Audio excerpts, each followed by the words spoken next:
देखिए, इंसान के जीवन में बेइज्जती होना भी बहुत ज़रूरी है। अगर इंसान के जीवन में बेइज्जती नहीं होती है तो वो इंसान कुछ भांप नहीं पाता है।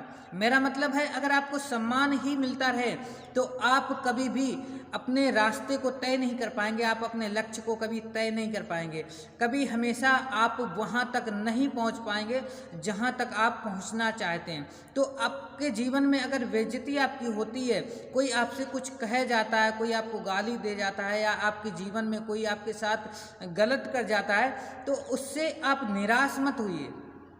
आपने देखा होगा, अगर आपसे कुछ कोई कह देता है तो आपके अंदर एक जिद आती है कि मैं ये काम करके दिखाऊंगा। और ये बात सत्य है, जिस इंसान ने बेइज्जत होने के बाद अगर जिद की है तो उसने वो काम करके दिखाया है। इसलिए कभी भी आपकी बेइज्जती हो जाए या कभी भी आपसे कोई इंसान कुछ कह दे या आपकी ज़िंदगी में किसी ने आपके साथ सब कुछ आपको यानी आपको बर्बाद कर दिया हो, फिर भी आप अपने अंदर रखो और वो बदला जरूर लो, सफल हो करके। ये चीज़ हमेशा ध्यान रखो, क्योंकि आप अपने अंदर एक जुनून की आग लाओ कि जिस इंसान ने मुझे बेइज्जत किया है उसे मैं जवाब जरूर दूंगा। एक बात ये सोचो, जो हमारे देश में महान व्यक्ति हुए हैं, जैसे महात्मा गांधी हुए हैं, अगर उनको अमेरिका की ट्रेन में धक्के मार कर निकाला ना होता तो आज हमारा देश आज़ाद नहीं हुआ होता। धक्के मारकर जब उनको ट्रेन से बाहर निकाला तभी उनके अंदर एक आग जली कि मेरे अंदर जो आग जली है उस आग से अंग्रेज़ों को जला करके बाहर करेंगे अपने देश से। एक समय की बात है, आप जानते हैं कि भीमराव अंबेडकर को कभी क्लास में घुसने नहीं दिया, बाहर बैठकर उन्हें पेपर दिलवाते थे, बाहर बैठ करके उनसे कहा जाता था कि आप पढ़ाई कीजिए। कभी बच्चों के साथ उन्हें बैठाला नहीं गया क्योंकि वो दलित समाज के थे। छुआछूत लोग उनसे मानते थे, उनका छुआ हुआ पानी नहीं पीते थे, लेकिन उन्होंने अपने अंदर आग जलाई।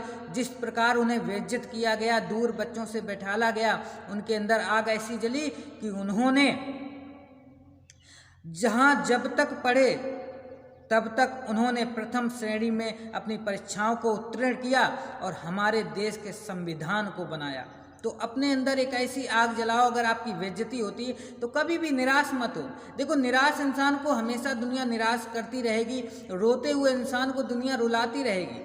अगर आप ऐसे ही रोते रहेंगे तो आप अपने जीवन में कुछ नहीं कर सकते हैं। उदास बैठकर क्या कर लोगे? ज़्यादा से ज़्यादा खाना नहीं खाओगे, ज़्यादा से ज़्यादा परेशान रहोगे, बीमार हो जाओगे, अपने आप को तकलीफ आएगी। लेकिन जो आपको हर्ट करता है, जो आपको परेशान करता है, वो कभी भी आपके अंदर की बात नहीं सोच पाएगा कि आप क्या कर रहे हैं, क्या नहीं कर रहे हैं। आप खाना नहीं खा रहे तो मत खाइए, उसे कोई फ़र्क पड़ने वाला नहीं है। इसलिए हमेशा ध्यान रखो, अगर किसी दुश्मन के सामने जाओ जिसने आपके साथ गलत किया, उसके सामने हमेशा हमेशा खुश होकर रहो कि वो भी समझे इसे पता नहीं किस बात की खुशी है।